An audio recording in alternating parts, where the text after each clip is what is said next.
Өлкө аймагында катталган акыркы окуялар менен таныштырып, ынтымак телеканалында кабарлар. Студияда кызматта мен Айжамал Улжабай кызы. Саламатсыздарбы? Алгач бүгүнкү чыгарылыштан кыскача түрмөк.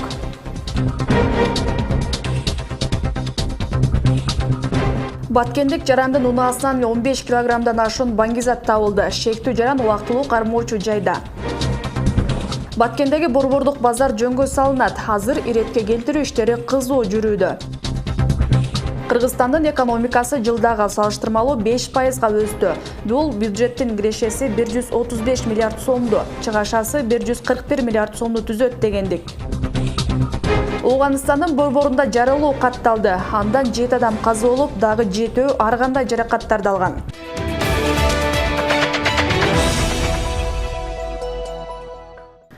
Баткен облусунда жарандын унаасынан 15 килограммдан ашуун баңгизат табылды. Бул тууралуу баңгизаттын мыйзамсыз жүгүртүүгө каршы күрөшүү боюнча кызматтан билдиришти. Маалыматка караганда шектүү унаасына 15 килограмм 720 грамм гашиш катып жүргөн. Кошумчалай кетсек, баңгизаттын мыйзамсыз жүгүртүүгө каршы күрөшүү боюнча кызматы Афган гашишинин ири партиясын Тажикстандан Кыргызстанга ташып келген каналды аныктоо үчүн атайын операция уюштурган болчу. Кармалган жаран убактылуу кармоочу жайга киргизилди. Баткен шаарындагы борбордук базардын айланасында болгон башаламандык көп жылдан бери жөнгө салынбай келет. Борбордук базарды аралап өткөн жолдун эки жээгине мөмө жемиш саткан соодагерлер соодасын кылып, жолдон өткөн айдоочуларга тоскоолдук жаратат. Ал эми базар башчысы алар үчүн жай ажыратканын, соодагерлер кирбей жатканын айтууда. Баткен шаарынын мэриясы тарабынан атайын нөөмөт коюлганын, аз убакыттын ичинде базар айланасындагы башаламандык жөнгө салынарын билдирген. Шаардагы ыңгайсыздыктарды жоюуда атайын жергиликтүү депутаттар демилге көтөрүп чыгышты. Бул көйгөй облустук бийликке чейин жетти. Бул тууралуу кийинки материалда сөз болот. Баткен шаардык мэриясы шаардагы депутаттар жана жарандык активисттерден турган жумушчу топ Баткен базарын иретке келтирүү жана шаардын тазалыгы үчүн демилге көтөрүп чыгышты. Сайдыман Ажы көчөсүндөгү жол четиндеги мыйзамсыз соода кылып жаткан соодагерлерге түшүндүрүү иштерин жүргүзүштү.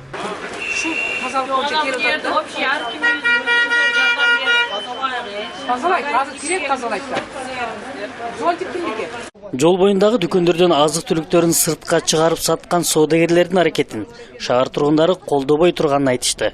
Таза жерден соода кылуу кардарлар үчүн да ыңгайлуу. Туура эмес чындап эле, мына жолдогучу машиналар өтөт, чаң болот. Ден соолукка дагы зыян, нандар чаң болуп атат, уну алып жегенден кийин бардын ден соолугуна дагы зыян. Анан бир чети мына машина жол өтө тар болуп атат. Балдарга, анан коляска менен өткөн жаш балалуу аялдар, анан адамдар басыш үчүн тротуар жок өзүнчө өтө тар, жаман. Чындыгында ичине эле киргизсе, биз ичинен эле алабыз го. Айрым шаар тургундары мындай ыңгайсыздыктардан сырткары шаардын тазалыгынын начардыгын айтып кейит. Көп жугуштуу оорулар шунан пайда болот. Себеби менен башка адамдар келипчи, эч кармайт мына нандычы. Муну ана биз жейбиз, микробтор жугат буга. Мана мисалга маналар, мана машиналар, анан тазалык вообще жок Баткендечи. Мусор толуп турат. Жумушчу топ жол четинде соода кылып жаткандарга жолдун боюнда соода кылуу мыйзамсыз экендигин түшүндүрүп, базардын ичиндеги атайын алар үчүн курулган жайларга көчүү зарылдыгын белгилейт. Жол четиндеги соодагерлер бул демилгеге каршы чыгып, өздөрүнүн ар кандай жашоо шарты менен даттанышты. Биз жерде кирип көрдүк коёчу. Биз карызыбызды азыр эми төлөп чыгып атат. Ала берип. Же пулубузду чыгарабыз, же карыздан чыгарабыз. Баткен шаарынын тазалыгын жакшыртуу максатында "Менин шаарым, менин жүзүм" деген аталыштагы акцияны атайын жумушчу топ уюштуруп келет. Шаардык депутаттар тазалыкты сактап, таза азык түлүк алууга аракет кылса дейт.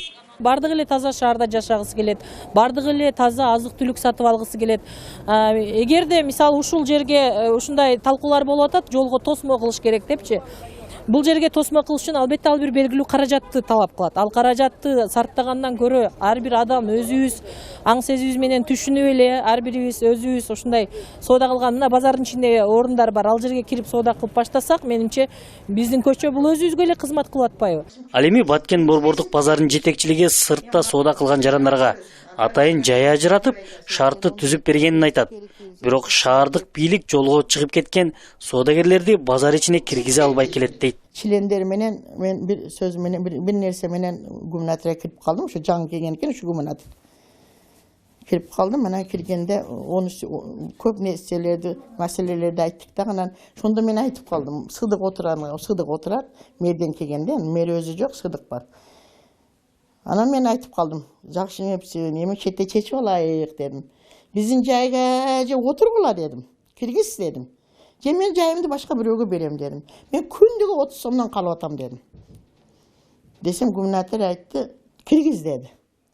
Киргиз деди. Кача күндө киргизесиң десе, сыдык айтты 10 күндө киргизем деди. Ошо 10 күндө, анан 10 күндө эмес, 2 айда ham кирген жок, 3 айда ham кирген жок. Шаар ичинде болуп жаткан маселе облустук бийликке чейин жеткен. Базар айланасында болуп жаткан башаламандыкты жоюуда мэрия тарабынан иш жүргүзүлүп жатканын белгилеген Баткен облустук бийлик жакынкы күндөрү ыңгайсыздыктар жоюлаарын белгилейт. Биздин базар шаардын ортосунда, өзүңөргө жакшы маалым, шаардын ортосунда жайгашкан бүгүнкү күндө мына транспорт көбөйдү. Сатуучулар, транспорт, эл өстү. Ошондуктан бул ушундай көйгөй бар. Муну түшүндүрүү ишин жүргүзүп, сатуучулардын мыйзам чегинде кошумча жайларды ачуу менен муну Баткен шаардык мэриясы бул боюнча иштеп жатат, буюрса жөнгө салынат. Баткен шаарындагы борбордук базарды аралап өткөн Сайдыман Ажы көчөсүнүн жээгине чыккан соодагерлерди базар ичине киргизүү көп жылдан бери чечилбей келген көйгөйлөрдүн бири. Жергиликтүү тургундар бул соодагерлерди жол боюнан алганы менен кайра эле чыга берерин айтышат. Аскар Баймуратов, Жыргал Абдижалил уулу, Ынтымак, Баткен. Ош шаарындагы 16-чы көп кабаттуу үйүнүн алды чөгүп жатат. Буга чейин жамгырдын айынан брусчаткалары көчүп, кире бериш тепкичи жараксыз болгон. Абалы кайра жөнгө салынды, бирок кайра эле жер чөгүп баштайбы деген коркунуч бар. Буга чейин бул үй курулуш талаптарына жооп бербей турганы айтылып келген. Деген менен күч органдарындагы адистерге кызматтык үй катары берилген болчу. Көп кабаттуу турак жайдын айланасындагы маселеге Нуржамал Баргабаева токтолот. Бул сүрөттөрдөгү чөккөн жерлер Ош шаарындагы 16 көп кабаттуу үйдүн алды. Көрүнүп тургандай киребериш тепкичи менен брусчатка басылган жерлерден жаракка кетип, көчө баштаган. Натыйжада куруучу компаниянын өкүлдөрү кайра келип оңдоп кетишиптир. 5 сантиметр, 6 сантиметрге чейин чөгүү болгон экен. Ошо суу топтолгондуктан, ошол жерге жамгырдын суусу топтолуп. Ошол эле күнү подрядчик тарабынан кайра бул жерди оңдоп, азыр жасалып, ордуна келтирди. Азыр мына лестницадагы башынан куюп, башкадан куюп койду. Эми үстүндөгү плиткаларды азыр жабыштыруу иштери калды. Бул бетон прошосун алса, үстүн кылат. Экологиялык жана техникалык коопсуздук кызматы үйдүн негизги конструкциясына доо кеткен эмес, коркунуч жок деп билдирүүдө. 16 кабаттуу делген үй 2010-жылы курулуп, 2013-жылы бүткөрүлгөн. Коопсуздук кызматкерлери долбоордун негизинде салынып, курулуш талаптары текшерүүдөн өткөн эле дешүүдө. Бул каркасный үй. Бул каркасы тургузулуп туруп, основной дуалы кирпич менен бул пено бетон дейбиз, ошо пено бетон менен, пено блоктор менен толтурулган. Бул 9 балдыкка туруштук бере алат. Расчет ошондой чыккан, ошо расчет менен курулган. Деген менен мындан 2 жыл мурундагы жер чөккөн учур катталган. Анда да үйдү курган Альманар компаниясы абалды жөнгө салып, бирок эмне себептен жердин кайра чөгүп жатканын себептерин ачык түшүндүрүшкөн жок. Турак жай курулуп бүткөндөн кийин сапаты начар экендиги, курулуш талаптары сакталган эмес деген маалыматтар тарап, элдердин жашоосуна уруксаат берилбей жүргөн. Ошого карабастан 2015-жылы күч органдарына кызматтык батир катары бөлүнүп берилген болчу. Шаардык бийлик буга биз жооптуу эмеспиз дейт. Анткени курулушту кабыл алууга Ош шаардык мэриясы кийлигишпептир. Бирок чындыгында буну Ош шаарынын мэриясы аталган 16 этаж үй боюнча бул үйлөрдү мындай тараткан эмес да Ош шаарынын мэриясы. Бул тиешелүү өкмөттүн токтому менен Разакова 46А 16 көп кабаттуу үйү, 16 этаждуу көп кабаттуу үйү күч органдарынын кызматкерлерине өткөрүлүп берилген дагы бүгүнкү күндө биздин муниципалдык менчик баланста эмес. Бул жанагы госимущество деп коебуз, ошо госимуществонун балансында. Азыр курулушту жетектеген компаниядагы тарап кеткен деген маалыматтар бар. Ошентсе да компанияны жетектегендерди табуу, үйдүн абалын көзөмөлгө алуу жергиликтүү бийликтин жоопкерчилигинде дейт Гүлгакы Мамасалиева. Ал мамлекеттик дирекция куруп берген үйлөрдүн техникалык нормаларга жооп берет деген комиссиянын чечими дагы шек жаратаарын кошумчалайт. Жаңы мэр ошону колго алып туруп, мурунку болгон окуяларды жаңы ачып туруп, ошолорду суракка чакырса болот да. Менин оюмча, ошол комиссияда, межведомственный комиссияда ошол үйдү эксплуатацияга алган комиссиянын өзүндө азыркы мэрияда иштеген адамдар деле отурат да.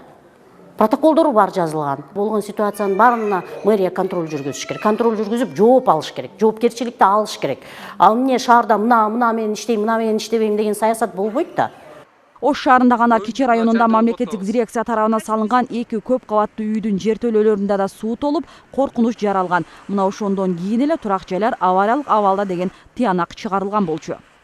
Нуржамал Баргыбаева, Бексултан Абиев, Ынтымак.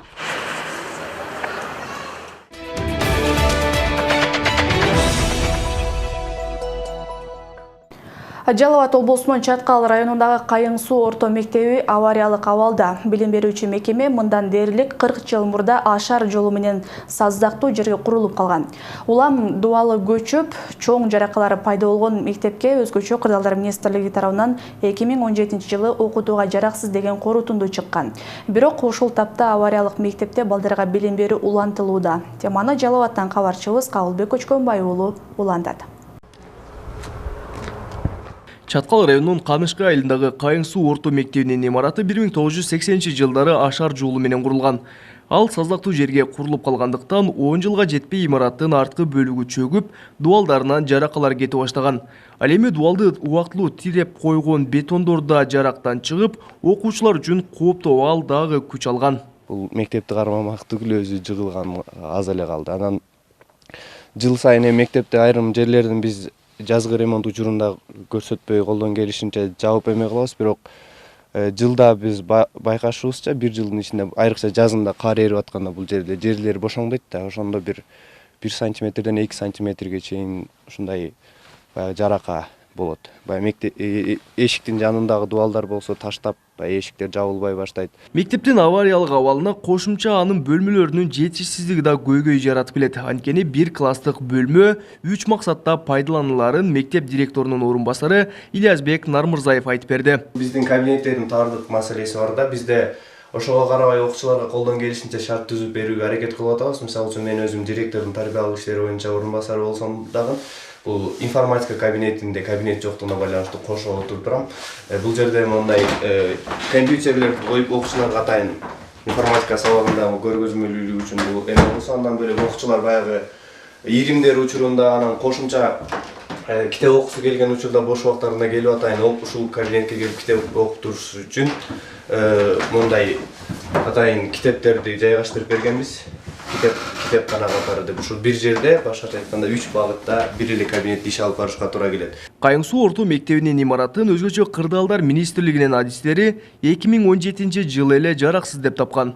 Бирок ата-энелер балдарын 7 чакырым алыстыктагы кошуна айылдын мектебине жиберүүгө каршы болуп, ушул мезгилге чейин окуучулар авариялык мектепте билим алууда. Чындыгында биздин балдар бул жерде окуганы өтө кыйынчылык, себеби айылдын саясий деңгээли дагы ылдыйга 7 километр жерге центрге балдарын жөнөтүүгө социалдык абалы дагы жооп бере албайт да. Жөө барып келишет, барганда эртең менен аябай суук бул жер, кыш кызын айрыкча азыр да билинбейт. Кыш кызын аябай суук болот, кар жааган күндөр болот. Кээде Чаткалга 2 метрден кар жаайт. Жогорудагы мектеп боюнча Чаткал районунун акими Канжарбек Эшалиевке кайрылганыбызда авариялык абалдагы мектептин ордуна 150 орундуу мектеп курулаарын билдирди. Ал кошумчалаганда имарат райондуу өнүктүрүү фонду тарабынан каржыланат. Кайың суу орто мектебине 1,5 миллион сом проект жасадык. Жыйынтыгы чыкты. Проект даярдык болду, экспертизден өткөрдү. 63 миллион сомго. Бул мектепти биз өз районубуздун көмөгү менен, райондуу өнүктүрүү фондунун көмөгү менен салууну пландаштырып атабыз. Жакында айлык кеңеш сессия болуп, айлык кеңеш депутаттар колдоп берди. Райондо байкоочу кеңеш бар, 17 адам турган. Алар да толугу менен колдоп берди. Жакын аралыкта биз тендерге чыгарып, бул мектепти баштоо алдында турабыз да, муну өз районубуз күчүсү менен. Район жетекчиси билдиргендей, Кайың суу орто мектеби бир нече жыл аралыгында бүткөрүлөт. Белгилей кетсек, Жалал Абад облусунда жыл башынан бери 4 мектеп 18 бала бакча пайдаланууга берилген. Аларды эске албаганда дагы облуста 8 мектеп 40 бала бакча жетишпейт. Кабылбек Учкунбай уулу, Тынчбек Доолдаев, Жалал Абад облусу. Мүмкүнчүлүгү чектелген жарандар окуу жайдын базасында билим алып баштады. Германия менен түзүлгөн келишимдин негизинде 16 жаран Ош технологиялык университетине жайгашкан. Алар бул аралыкта компьютердик жана техникалык курстарды окуу үйрөнүшөт. Окуу эртең мененки саат 9-да башталып, түшкү 15:00 чейин уланат. Аларга окуу жай тарабынан окутуучулар дайындалып, окуулар онлайн түрүндө да өткөрүлөт. Маалыматта айтылгандай, 5 айлык окуу мөөнөтүн аяктаган мүмкүнчүлүгү чектелген жарандар жеңил жумуштарга орношо алышат. Бул иш-чаралар Эмгек жана социалдык өнүгүү министрлиги менен биргеликте өткөрүлүүдө. Бул проекттин окуу мөөнөтү 5 айга, 5 айдан кийин буларга сертификат беребиз дагы, булар жумуштарга орношконго мүмкүнчүлүк болот. Буларды ошол жумуш менен камсыз кылуу, аларды көзөмөлдөө бул Кыргыз Республикасынын социалдык өнүктүрүү министрлигинин көзөмөлүндө. Анан буларга тандап келгенде, буларда кандай адамдар окуй алат деген маселеде Ош шаардык жумуш менен камсыз кылуу башкармалыгы буларга анкетирование жүргүзүп, алар бизге сунуштама беришет, анан бул жерге окушат.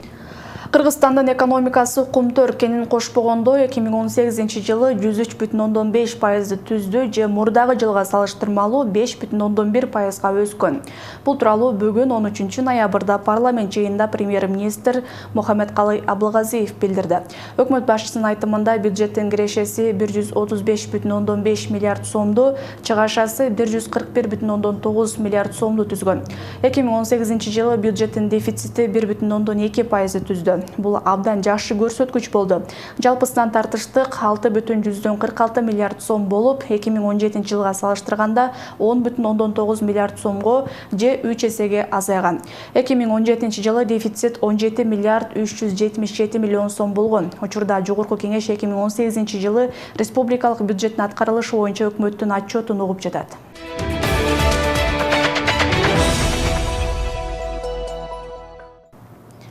Түркияда киши колду болгон ишкер Кытай жараны Айеркен Саймаити 2017-жылы Кыргызстанда өзүнүн өнөктөшүн 3,268,000 сомго алдап, бул боюнча кылмыш жаза кодексинин 166-беренесинин негизинде кылмыш иши козголгон. Бул тууралуу Ички иштер министри Кашкар Жунушалиев парламентте билдирди. Анын айтымында Саймаитиге Интерпол аркылуу эл аралык издөө жарыяланган. Эскерте кетсек, ишкердин өлүмүнө шектелип 3 киши колго түшүрүлгөн. Анын экөө кыргызстандык, бирөө сириялык деген маалыматта тараган. Кийинчерээк Кыргыз Республикасынын Тышкы иштер министрлиги айтылгандардын баары текшерилип жатканын белгилеп, шектүүлөр кармалган маалда жандарында эч кандай документ болбогонун белгилешкен. Ал эми кылмыш болгон жерден Кыргызстандын Стамбулдагы консулу Эркин Сопоковго таандык Range Rover үлгүсүндөгү автоунаа табылып, дипломат иштен алынган. Айлампа жолго кирген автоунаалар артыкчылыкка ээ болот. Тагыраагы көчөлөрдөгү айлампа кесилиштери эми негизги жолго айланат. Мындай жол белгилерди Жалал Абад облусундагы ар бир айлампага коюлууда. Антсе да айдоочулар шарттуу белгилерге маани беришпей жатышат. Ошондуктан жол коопсуздук кызматкерлери ар бир унаа ээсине жаңы эреже боюнча түшүндүрүү иштерин жүргүзүштү. Бул ишмерчеми алдыда дагы уланат. Белгилей кетсек, буга чейин өлкөнүн кээ бир гана облус шаарларында айлампалар негизги артыкчылыкка ээ болушса, эми мындай эреже бардык аймактарда сакталышы кажет. Сиздер көрүп турган жол белги, айлампа жол белгиси үстүндөгү жол бер 2-4. Бул жол белги азыркы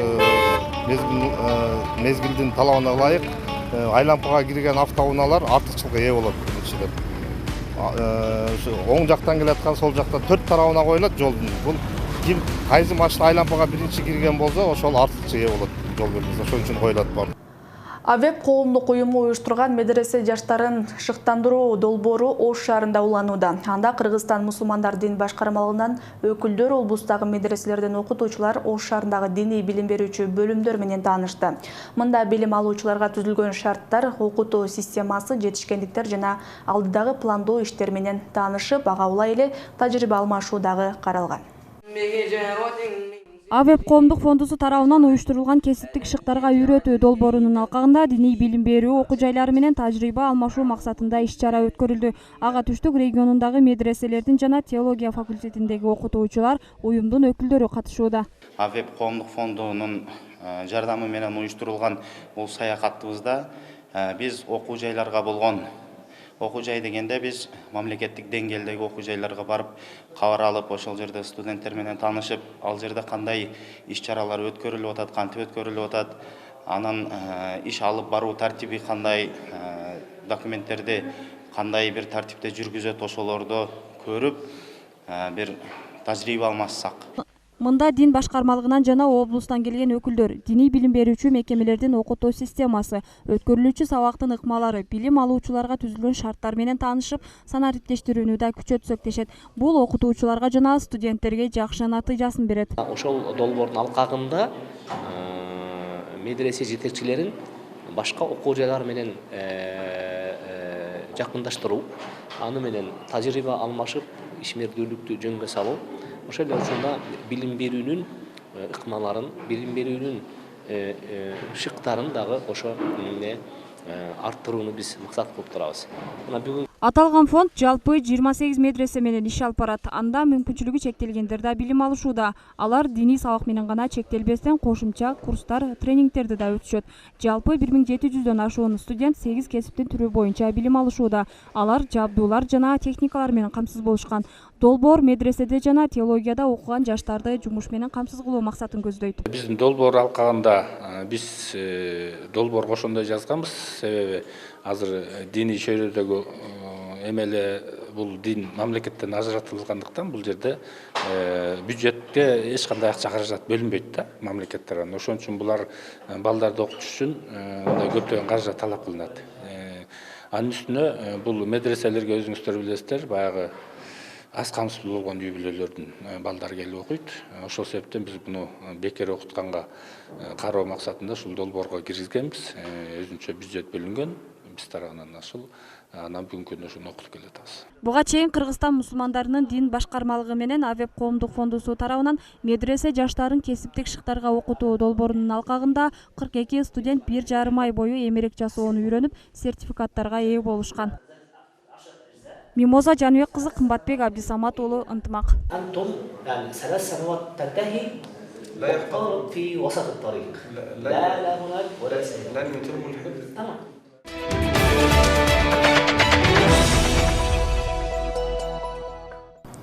Чоңола районунда асыл тукум мал жандыктардын көргөзмөсү уюштурулду. Ага Абердин Ангус породасындагы музоо букалары алынып келинген.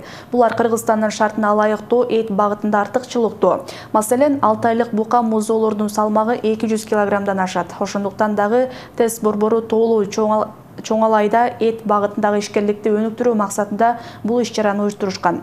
Мында Чоңалай районунан эле эмес, Алай, Каракулжа жана Кара Суу райондорунан кызыккан фермерлер келип катышты. Бул жерде азыр биз 1,5 жашка чейинки, андан кийин 5-6 айлык музоолорду, ошол эле мезгилде өзүбүздүн жергиликтүү музоолорду койгондо айырмачылыгынан аябай чоң айырмачылык берип атат. Ошондуктан негизги максатыбыз ушул асылдуулукка көңүл буруп, ушул малдын асылдуулугун жогорулатып, ушул мал киндиктүү регион болгондуктан ушул элибиздин бир экономикасына чоң бир пайда болот деген ойдо жасап атабыз. Мына ушундай кабарлар менен бүгүнкү берүүбүздү жыйынтыктайбыз. Эске сала кетсем, ушул жана башка жаңылыктар менен кенен биздин социалдык баракчаларыбыздан, ошондой эле Ынтымак ЖКТ сайтынан да таанышсаңыздар болот. Мен сиздер менен коштошом, кечиңиздер көңүлдүү улансын.